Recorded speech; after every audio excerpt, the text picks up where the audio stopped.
13th January 2022, The Hindu editorial, Trust Deficit. The imbalance of power in relations between tech platforms, news publishers is worrying. जो technology platforms हैं उनके relations में और जो news publish करते हैं उनके रिलेशंस में जो पावर का इम्बैलेंस है वो चिंताजनक है. ट्रस्ट की डेफिसिट यानी ट्रस्ट की कमी होना, भरोसे की कमी होना. The decision of the India's competition watchdog to order investigations into Google following allegations by the country's digital news publishers that it has broken antitrust laws marks a significant moment in a country where the fortunes of the news media industry have been on a downward path. Bharat के का जो competition watchdog है यानी competition commission की बात हो रही है यहाँ पे, जो कंपटीशन कंपटीशन को देखता है ध्यानपूर्वक, उसको ओवरसी करता है, उसको रेगुलेट करता है, उसका जो डिसीजन है कि गूगल का इन्वेस्टिगेशन ऑर्डर किया जाए, उन इल्ज़ामों के बाद जो देश के डिजिटल न्यूज़ पब्लिशर्स ने इल्ज़ाम लगाए हैं कि गूगल ने एंटी ट्रस्ट जो कानून है उनको तोड़ा है. तो ये जो निर्णय है ये एक महत्वपूर्ण मोमेंट है एक ऐसे देश में जहाँ पर न्यूज़ मीडिया इंडस्ट्री के जो किस्मत है वो नीचे की तरफ जाती रही है. The development is not a total surprise. ये जो घटनाक्रम है ये कोई कुल मिला के ये पूरा सरप्राइजिंग नहीं है. For governments in many countries such as Australia and France have used their political capital in recent years to try and correct the enormous imbalance that exists between big technology companies that control news in the digital sphere today and the traditional journalism industry that keeps the wheels of the news running, thereby also creating the basis for the conversations that are so important in a democracy. ये development surprise इसलिए नहीं है क्योंकि जो governments हैं कई countries में जैसे ऑस्ट्रेलिया में या फ्रांस में उन्होंने अपने राजनीतिक पावर को यूज़ किया है हालिया सालों में कि वो कोशिश करें और जो बहुत बड़ा इम्बैलेंस है बड़ी टेक्नोलॉजी कंपनीज में जो कि न्यूज़ को कंट्रोल करती हैं डिजिटल स्फीयर में आज, और जो परंपरागत जो जर्नलिज्म की पत्रकारिता की जो इंडस्ट्री है, उद्योग है, उसके बीच में जो इम्बैलेंस है उसको कोशिश की है करेक्ट करने की ऑस्ट्रेलिया और फ्रांस ने. क्योंकि ये जो परंपरागत जर्नलिज्म इंडस्ट्री है जो वो न्यूज़ के पहियों को चलायमान रखती है और जिससे कि एक आधार बना रहता है जिसमें कि ऐसे बातचीत का जो कि डेमोक्रेसी में बहुत इतने इम्पोर्टेंट हैं.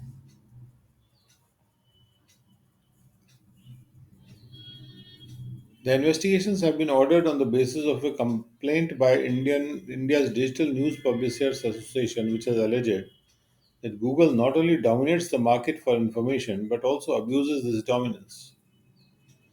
ये अन्वेषण इसलिए ऑर्डर किया गया है इस आधार पे कंप्लेंट के इंडिया की डिजिटल न्यूज़ पब्लिशर्स एसोसिएशन की शिकायत के आधार पे किया गया है, जिसने ये इल्ज़ाम लगाया है गूगल पे कि वो ना केवल मार्केट इंफॉर्मेशन के मार्केट को डोमिनेट करता है बल्कि अपने उस डोमिनेंस को वो मिसयूज़ भी करता है या अब्यूज़ करता है, गलत उसका इस्तेमाल करता है. It does so, the association has alleged, by not providing a fair share of the advertising monies and by not providing adequate information. और वो अपने डोमिनेंस को का गलत इस्तेमाल इस प्रकार से करता है जैसा कि एसोसिएशन ने एसोसिएशन ने इल्ज़ाम लगाया है कि जो एडवर्टीजमेंट का पैसा उसके पास आता है उसका वो ठीक ठाक शेयर नहीं देता और पर्याप्त इंफॉर्मेशन भी नहीं देता कि भाई कितना पैसा उसके पास आ रहा है एडवर्टीजमेंट से।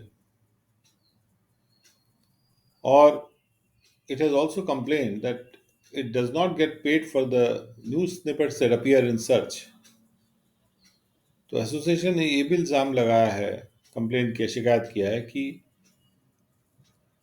सर्च कोई अगर करता है गूगल पे और सामने उसके न्यूज़ आ जाती है तो सर्च में जब न्यूज़ आ जाती है और न्यूज़ छापने वाले हैं न्यूज़पेपर्स, तो और उसके आधार पे जो पेमेंट आता है गूगल के पास, क्योंकि न्यूज़ देख के आदमी कई बार कुछ ऑर्डर कर देता है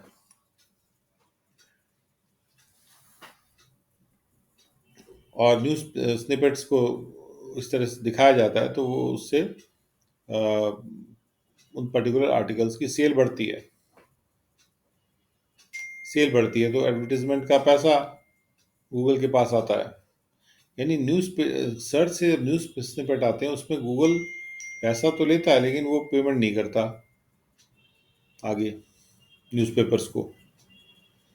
The association's broader point is that the terms of engagement are unilaterally and arbitrarily dictated by the tech platform, and there is nothing its members can do about it। Association का जो विस्तृत point ये है कि जो conditions हैं, जो जो शर्तें हैं जुड़ने की, वो गूगल जो है खुद ही और बिना किसी प्रॉपर कारण के डिक्टेट करता है, गूगल टेक प्लेटफॉर्म, और उसके मेंबर्स इसके बारे में कुछ कर भी नहीं सकते। The imbalance of power and the denial of a fair share of revenue will be questions that the watchdog will be interested in exploring। ये जो पावर का imbalance है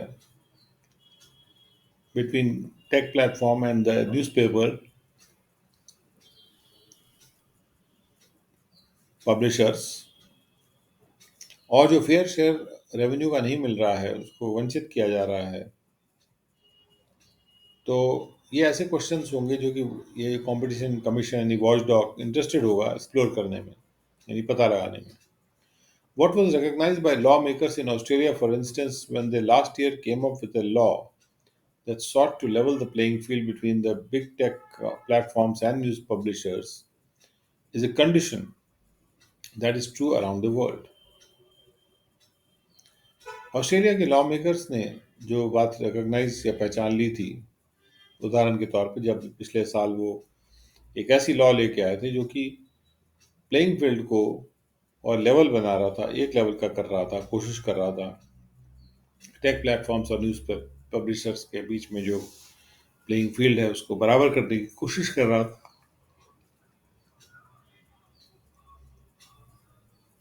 ये एक ऐसी स्थिति है जो कि पूरे विश्व में सही है। In India too the power imbalance exist and has only gotten worse in recent years. Bharat में भी ये पावर का इम्बैलेंस मौजूद है और ये और खराब होता गया है पिछले हाल के सालों में। The news media industry, which invests in journalists, has struggled to stay afloat, while the big tech platforms have become more and more powerful। तो न्यूज़ मीडिया वाली जो इंडस्ट्री है जो कि जर्नलिस्ट में इन्वेस्ट करती है, जो जर्नलिस्ट को हायर करती है, इन्वेस्ट करती है, उसने संघर्ष किया है तैरते रहने के लिए, डूब ना जाए वो। जबकि जो बड़े टेक प्लेटफॉर्म्स हैं वो और पावरफुल होते जा रहे हैं। But the Australian case is one of a rare intervention by government in publisher platform relationships। लेकिन जो ऑस्ट्रेलियन केस है वो एक रेयर हस्तक्षेप है सरकार का पब्लिशर प्लेटफॉर्म के रिलेशनशिप में। Current investigations in India are more a case of the publishers finding an appropriate existing forum in search of relief।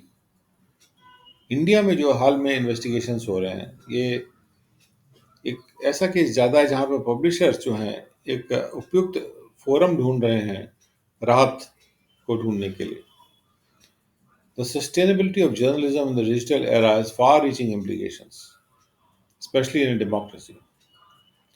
पत्रकारिता बनी रहे डिजिटल एरा में भी इसके काफ़ी दूरगामी परिणाम हैं, खासतौर पे एक प्रजातंत्र में.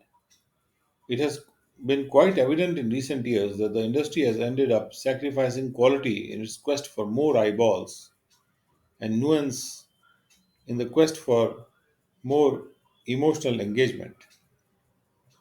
ये बात काफ़ी साबित है कि हाल के सालों में कि जो इंडस्ट्री है वो क्वालिटी को सैक्रिफाइस कर देती है ज़्यादा आंखों के को प्राप्त करने की कोशिश में. जैसे मॉल्स को फुटफॉल चाहिए वैसे न्यूज़पेपर्स को आई बॉल्स चाहिए. आई बॉल प्राप्त करने के लिए वो क्वालिटी के को सैक्रिफाइस कर देती हैं और इमोशनल एंगेजमेंट करने के कोशिश में वो अपनी खासियत जो नुएंस होती है उसको सैक्रिफाइस कर देती हैं. The cost of not being able to get a fair value for journalistic effort can never be overemphasised enough. जो पत्रकारिता का कोशिश होती है एफर्ट होता है उसमें पैसा भी खर्च होता है उसके लिए फेयर वैल्यू ना मिल पाने की जो कॉस्ट है वो कभी भी ओवर एम्फेसाइज नहीं किया सकती. उस पर बहुत ज़्यादा जोर ज़रूरत से ज़्यादा जोर नहीं दिया जा सकता. कहने का मतलब ये हुआ कि ये बहुत इम्पोर्टेंट है कि जो फेयर वैल्यू नहीं मिल पा रही है न्यूज़पेपर्स को, न्यूज़पेपर जो पब्लिश करते हैं उनको, जो भी जर्नलिस्ट में वो इन्वेस्टमेंट कर रहे हैं उसकी उसका उन पे काफ़ी नुकसान हो रहा है. इस नुकसान इस नुकसान को ज़रूरत से ज़्यादा एम्फेसाइज नहीं किया जा सकता. कहने का मतलब कि ये बहुत ही इम्पोर्टेंट है कि नुकसान हो रहा है, इसको देखना ज़रूरी है. Talking to Russia, NATO must warn Putin against any European misadventure and also calm his nerves. NATO को पुतिन को चेतावनी दी जानी चाहिए नाटो के द्वारा कि कोई भी यूरोपियन मिस एडवेंचर ना करे वो, और उसके नर्व्स को भी थोड़ा शांत करना चाहिए. The Geneva talks between United States and Russia were not surprisingly inconclusive. Geneva में जो बातचीत हुई है यूनाइटेड स्टेट्स और रशिया के बीच में ये बिना कंक्लूजन के नहीं थी और ये बात चकित करने वाली भी नहीं है. मतलब कुछ ना कुछ कंक्लूजन होना था. It was practically impossible for the former Cold War rivals to iron out their differences in the first round at a time when tensions are running high in Europe, especially over Ukraine. Practically असंभव था पहले के cold war प्रतिद्वंदियों के लिए कि वो अपने differences को पहले राउंड में आयरन आउट कर लें एक ऐसे समय में जब टेंशन्स हाई चल रही हैं यूरोप में, खासतौर पे यूक्रेन को लेकर.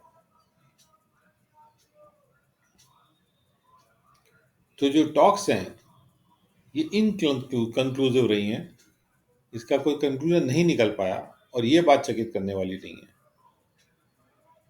क्योंकि प्रैक्टिकली इम्पॉसिबल था कि पहले राउंड में ही अपने डिफरेंसेस को वो आयरन आउट कर लें, यानी प्रेस कर लें, दबा लें यूक्रेन को लेके, क्योंकि वैसे टेंशन इतनी हाई चल रही हैं. But the fact that the hurried talks were held between the two powers and they agreed to continue the negotiations to discuss both the NATO's expansions and the Russia's troop mobilization is itself a welcome step. But ये तथ्य कि जल्दबाजी में जो बातचीत हुई है दोनों पावर्स के बीच में और उन्होंने एग्री भी किया है कि आगे भी वो बातचीत करते रहेंगे ये डिस्कस करने के लिए कि जो नाटो ने एक्सपेंशन कर रहा है या रशिया का जो आर्मी का मोबिलाइजेशन हो रहा है इसमें यह तय कर लेना कि आगे बातचीत करते रहेंगे, ये भी एक स्वागतपूर्ण स्टेप है. The US was actually forced to come to the table by President Vladimir Putin, who has amassed about 1 lakh troops along Russia's border with Ukraine. US को असल में मजबूर कर दिया गया था कि वो टेबल पे आए और बातचीत करें प्रेसिडेंट व्लादिमीर पुतिन के द्वारा, जिन्होंने इकट्ठी कर लिए 1 लाख आर्मी रशिया के बॉर्डर पे, जो रशिया का यूक्रेन के साथ बॉर्डर है वहां पे. The Kremlin has also issued a host of demands to the West that sought to stop NATO's further expansion into Eastern Europe and roll back the alliance's military presence to 1990 levels. Kremlin ने बहुत सारी demands भी रख दी हैं waste के सामने.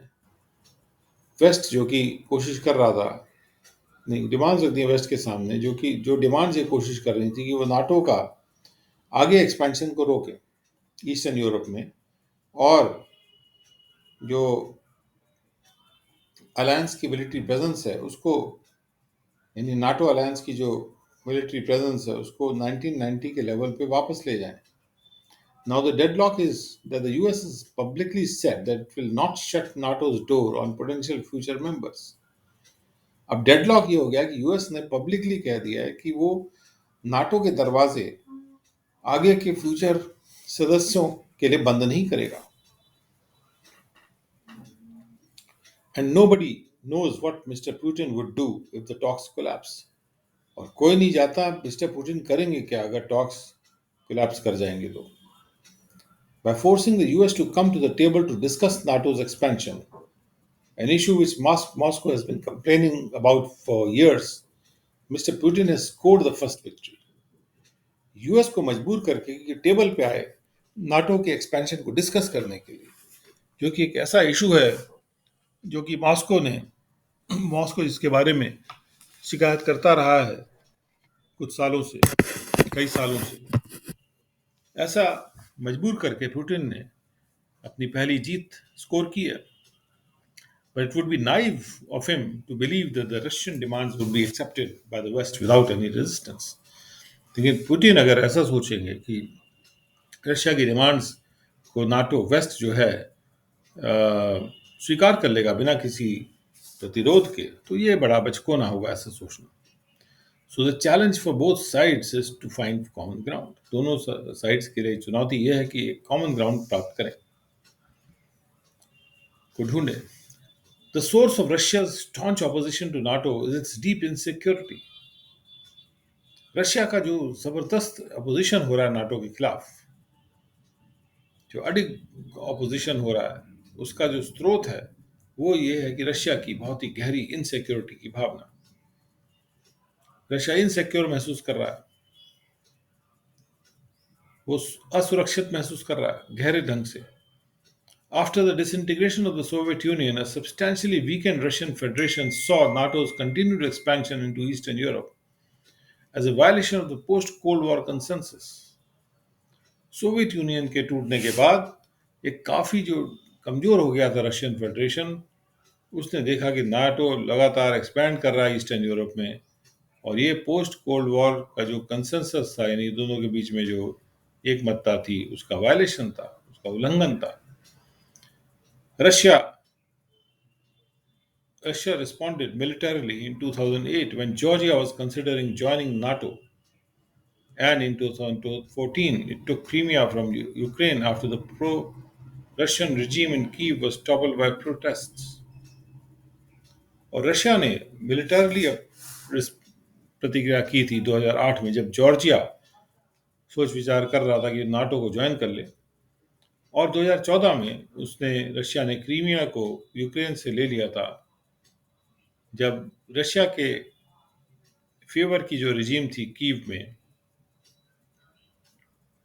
वो protest के द्वारा टॉपल कर दी गई थी, यानी हटा दी गई थी जो राज्य चल रहा था.